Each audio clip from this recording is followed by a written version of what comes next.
सभी को नमस्कार। देखिए, आज का विषय कर्नाटका में जो संविधान की दुहाई देकर के सत्ता में भी आए और इस बार के लोकसभा के चुनाव में भी हमारे कांग्रेस के नेता और लोकसभा में नेता प्रतिपक्ष श्रीमान राहुल गांधी जी संविधान की किताब लेकर के घूम रहे हैं। संविधान में ये प्रावधान है कि अनुसूचित जाति और जनजाति को लिए जो आवंटित राशि होगी वो उन्हीं के कल्याण के लिए खर्च की जाएगी। There will be no diversion. जो एससी एसटी के लिए पैसा अलॉट हुआ है, चाहे शेयरेबल स्कीम में हो चाहे और किसी स्कीम में हो, वो पैसा उन्हीं के कल्याण के लिए लगेगा। It is a provision of the constitution.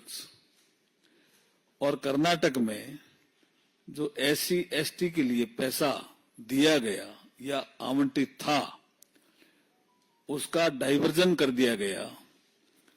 और जो राहुल गांधी जी की गारंटी थी या गारंटियां थी, उनको पूरा करने में वो पैसा लगाया जा रहा है। ये सरासर संविधान का उल्लंघन है। It is a violation of the constitutional provision. हम राहुल गांधी जी से ये पूछना चाहते हैं कि आप एक हाथ में किताब लेकर के चलते हैं और कहते हैं ये संविधान है,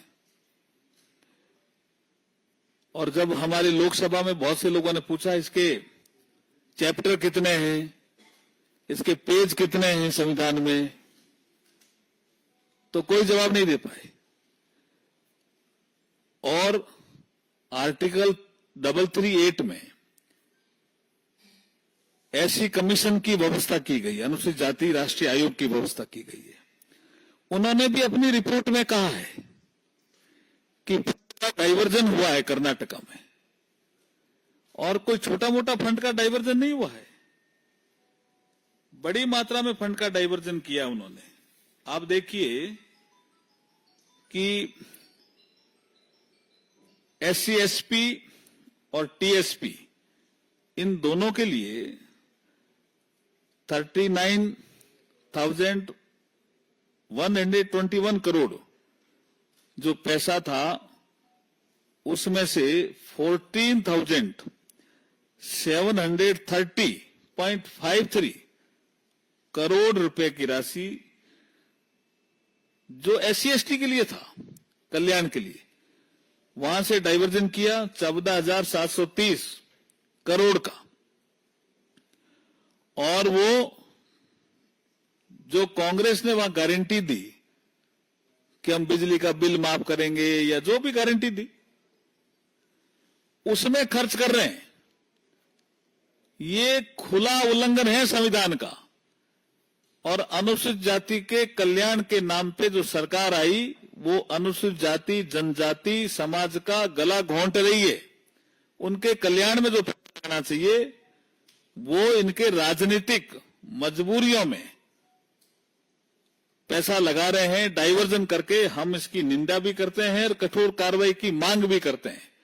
और श्री राहुल गांधी से हम पूछना चाहते हैं कि संविधान की जो पुस्तक है वो पवित्र पुस्तक है, उसका फेक नैरेटिव चला करके वो कुछ सीटें तो जीत गए हैं, लेकिन अनुसूचित जाति और जनजाति का दिल नहीं जीत सकते।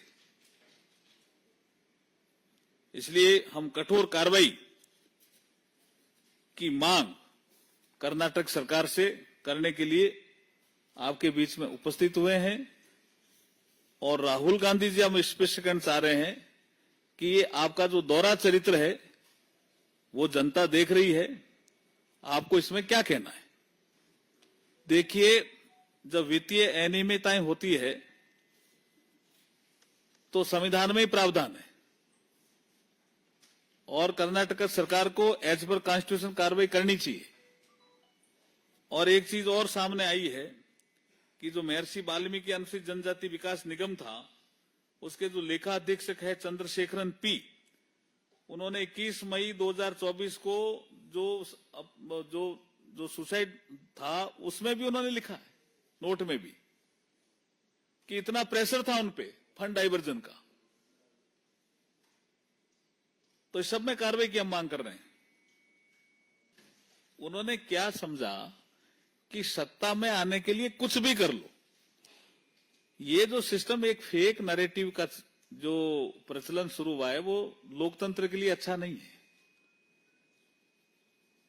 मैं अगर आपको एक बात करूं 1952 की, आपने अच्छा याद दिलाया। 52 में बाबा साहब डॉक्टर बी.आर. अम्बेडकर एक उम्मीदवार थे शेड्यूल कास्ट फेडरेशन के दल पे, मुंबई नॉर्थ, वो सीट थी सुरक्षित। और वहीं एक सीट पे एक जनरल कैंडिडेट भी खड़े थे, समाजवादी। अब इसमें उनका मतपत्र अलग, इनका मतपत्र अलग। 52 में जनता भी 15% मेरे ख्याल में शिक्षित रही होगी, मैं डेटा एग्जैक्ट नहीं है। तो वो जो अधिकारी होते थे, जो निर्वाचन करने वाले, उनसे पूछते थे वोट कहां डालना है। 52 की बात कर रहा हूं। तो फेक नैरेटिव चलाया साम्यवादियों ने डॉक्टर बी.आर. बाबा साहब को हराने के लिए कि आप 2 वोट डालोगे तभी बाबा साहब जीतेंगे। तो बाबा साहब के मत पत्र पे 1 वोट तो उन्होंने बाबा साहब के सामने डाल दिया। उनका चुनाव चिन्ह शायद उस समय हाथी था, और 1 वोट और डलवा दिया, 1 वोट और डलवा दिया। और ये जनता में कह करके फेक नैरेटिव, ये फेक नैरेटिव 52 से चल रहा है कि आप 2 वोट डालोगे तभी बाबा साहब जीतेंगे। और बाबा साहब चुनाव हारते हैं 14,000 समथिंग से, लेकिन 74,333 वोट खारिज होते हैं कि एक आदमी ने 2 वोट डाल दिए, 2 आदमियों के ठप्पे लगा दिए। तो ये फेक नैरेटिव जो आप कह रहे हो, ये इन्होंने चला करके, ये हमारी गारंटी, हम पूरा करेंगे। तो भाई फाइनेंशियल मैनेजमेंट देकर के ही पहले करना चाहिए ना। अब लड़ रहे हो आपस में।